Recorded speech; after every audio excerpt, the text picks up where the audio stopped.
Bonjour à toutes et à tous, ma team Kiefer, c'est avec grand plaisir que je vous retrouve aujourd'hui pour cette nouvelle vidéo, pour le résumé complet de cette nouvelle étape, l'étape 17 du Giro d'Italia 2023, étape toute plate, normalement dédiée aux sprinters sur le papier, reliant la ville de Pergine Valsugana à la ville de Cahors.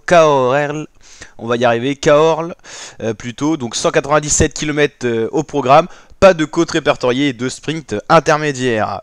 On avait une échappée de 4 coureurs à 27 km de l'arrivée, non plus que 26 secondes d'avance. On a Seine Leisen, le belge de la Alpecin de Sunnings, Davide Sevilla Lopez pour la Eolo, Thomas Champion pour la Cofidis, le français, et Quaterman, le britannique.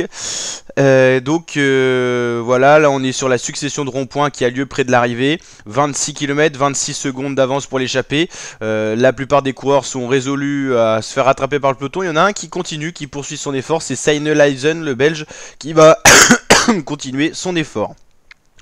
On passe sur des ponts, tout ça, voilà, on voit que la route est quand même assez étroite. Ça favorise plus les échappées avec le peloton qui a du mal à prendre de la vitesse dans ce genre de parcours.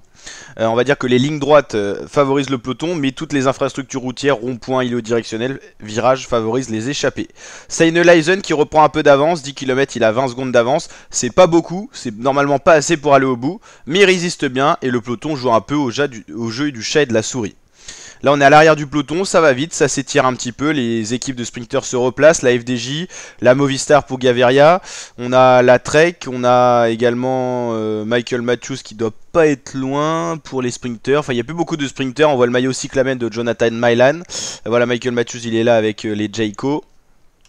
Voilà, donc ça se replace, 8 km, toujours 20 secondes, l'homme d'échappée résiste bien, le rescapé de l'échappée matinale, Seine Leisen poursuit son effort, dans les virages, on l'a dit, ça a l'avantage, les Movistar de Gaviria prennent en main le peloton, on est à 7 km, et là, il y a un petit faux plat suite au pont de l'autoroute qui va faire souffrir un peu Seine Leisen. Là, on a une très belle présentation de la ville de Cahors qui a fait avec, on va dire, des parasols sur la plage, un petit schéma rendant hommage à la ville et au passage du Giro en rose, référence au maillot rose, équivalent du maillot jaune sur le tour.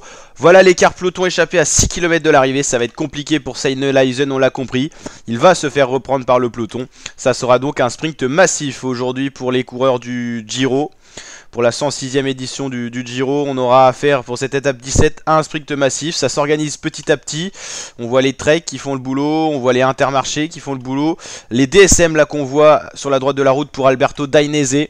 Meyerhofer se sacrifie, c'était lui qui roulait et qui prenait le vent à l'instant. La Jayco qui roule pour Michael Matthews qui est pas si mal placé que ça. La DSM qui est très précoce. Dainese va être emmené très tôt. Et donc ça va être un peu problématique parce qu'il va se faire remanger par les Bike Exchange et Michael Matthews qui va lancer son sprint très tôt, on le voit là, son équipier se libère, Michael Matthews lance très tôt, il va être très fort Michael Matthews, l'Australien. On voit ici Milan qui fait l'effort tout seul, donc dans le vent c'est pas terrible niveau stratégie, Dainese qui va passer à gauche de la route là sur l'écran, et ça va être très serré entre Dainese, Matthews et Jonathan Milan. On va aller voir un petit peu la photo finish. Qu'est-ce qui se passe? C'est Jonathan Milan pour un boyau qui va remporter cette étape, l'Italien, devant le maillot cyclamen Milan, et Michael Matthews s'écroule à la 3ème place, c'est cruel alors que ça se joue à 2 boyaux. Je pense qu'il a un boyau de retard sur Milan et 2 boyaux sur Michael Matthews, 2 boyaux de roue bien sûr. Donc le classement complet de cette étape, Alberto Dainese s'impose pour la DSM, 2ème Jonathan Milan et 3ème Michael Matthews, voici le classement de l'étape. Bonifacio fait 4 pour l'Intermarché Circus Wanty qu'on a vu un peu rouler, Cofidis fait 5 avec Simone Consomni. Dans le top 5 il y a 4 Italiens, donc là ils sont plutôt à la fête les Italiens. Gaviria décevant, le Colombien fait 6ème, Pasqualone 7ème, Alex Kirch 8ème, Stefano Oldani 9ème et Pascal Ackermann 10ème. Il reste quand même pas mal de sprinters, Albanese, Marit, Eburn, Dance.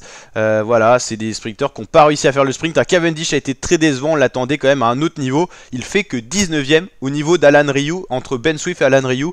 C'est assez décevant pour ce genre de sprinter. Des leaders comme Kamna sont devant Cavendish, qui était vraiment très mal placé dans les 5 derniers kilomètres et ça a été fatal.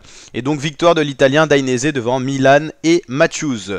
On va regarder les autres classements, qu'est-ce que ça donne au niveau du maillot cyclamen. Le maillot rose reste sur les épaules de Geraint Thomas. Le général n'a pas changé aujourd'hui. Le maillot cyclamen, ça va bouger certainement un petit peu. Mylan 215 points, Ackerman 95, Matthews 93.